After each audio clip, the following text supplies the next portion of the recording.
श्री शिवाय नमस्तुभ्यम, हर हर महादेव। आपका स्वागत है हमारे यूट्यूब चैनल्स में। गुरुजी द्वारा बाजी जा रही गौ पितर शिव महापुराण कथा, उसकी संक्षिप्त जानकारी इस वीडियो के माध्यम से आपने मिलने वाली है और उपाय है जो कि आप इसको वीडियो को देखकर जान सकते हैं। चलते हैं उन्हीं के मुख से सुनते हैं। प्रदीप मिश्रा जी। बहुला, सुभद्रा, नंदा, 5 गाय उस मंथन में जो निकली हैं, 5 गाय उस मंथन से जो प्राप्त हो रही। अब उन 5 गायों को देखा तो उसमें जो सुरभि गाय थी, कामधेनु, जिसको कामधेनु भी कहा गया, सुरभि को, बड़ी सुंदर थी, बड़ी सुंदर।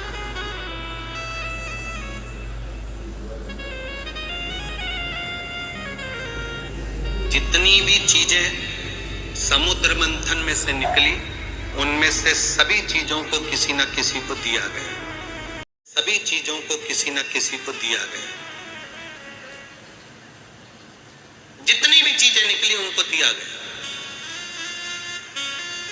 लक्ष्मी निकली, नारायण को दिए, रतन निकले, फिर दिए।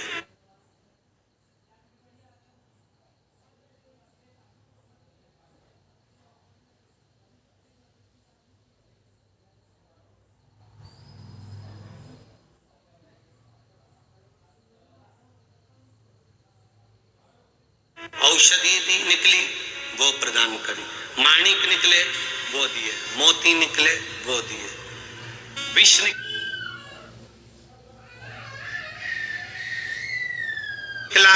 वो दिए। अमृत निकला, वो दिए।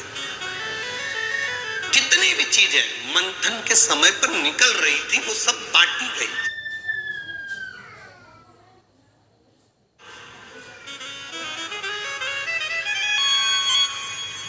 अब सुरभि गाय जब निकली, प्रकट हुई,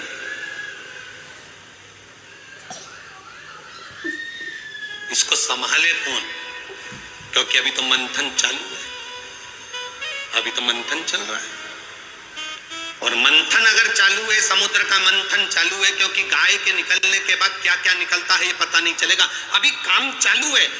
अगर एक बच्चा गोदी में छोटा सा है और माँ काम कर रही है, तो अपने बच्चे को किसी न किसी को दे देती है। एक काकी संभालना, भौजी संभालना, भाभी संभालना, भाई जी संभालना, मेरे बच्चे को देखते रहना, मैं अब भी आती हूँ। उसने बच्चा किसी दूसरे को दे दिया संभालने के लिए। अब भगवान ने सोचा कि ये मंथन में जो गाय निकली है, इस गाय को दिया किसको जाए? सुभद्रा, बहुला, सुशीला, नंदा, सुरभि, इन सब का प्रतिबिंब एक कर दिया जाए और वो गाय किसको दी जाए? तब ध्यान में आया, वहीं पर दक्ष प्रजापति खड़े थे, तो दक्ष प्रजापति को देखा और दक्ष प्रजापति को देखकर भगवान ब्रह्मदेव ने बुलाया। ब्रह्मा जी ने कहा, दक्ष इधर आओ। दक्ष आए। दक्ष पधारो। दक्ष, दक्ष, हमारा एक मन है। राजा दक्ष ने कहा, राजा दक्ष प्रजापति बोले, बताइए क्या माने ब्रह्मदेव है?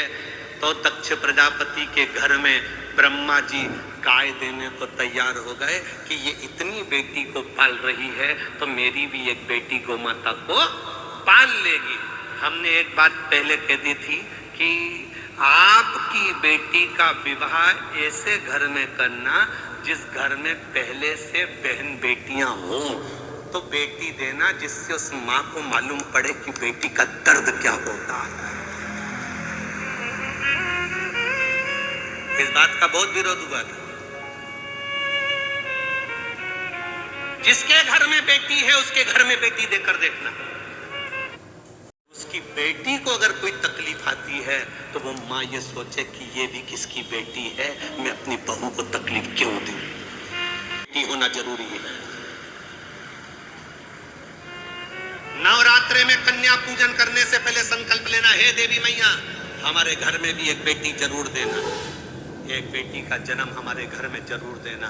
तो यह कथा क्या गलत कह रही है? अब तुम्हें कोई गलत बात लगी क्या इसमें? फिर भी लोगों ने कह दिया जिनके यहाँ बेटी नहीं हो तो उनके लड़का लड़की ना देवे। निवेदन जिसके घर में बेटी होती है उसके घर में अगर कोई माता पिता अपनी बेटी की शादी करते हैं, जब उसकी बेटी भी विदा होती है तब माँ को मालूम पड़ता है कि बेटी का दर्द क्या होता है। जब तुमसे कोई दहेज मांगेगा तब मालूम पड़ेगा कि दहेज देना कैसा होता है। सामने वाले से तो कह दिया 50 बाराती आएंगे, अच्छे से खिलाना, डिनर सेट देना, ये सेट देना, वो सेट देना। जब तुमसे कोई मांगेगा तब मालूम पड़ेगा कि बेटी का देने का दर्द क्या होता है।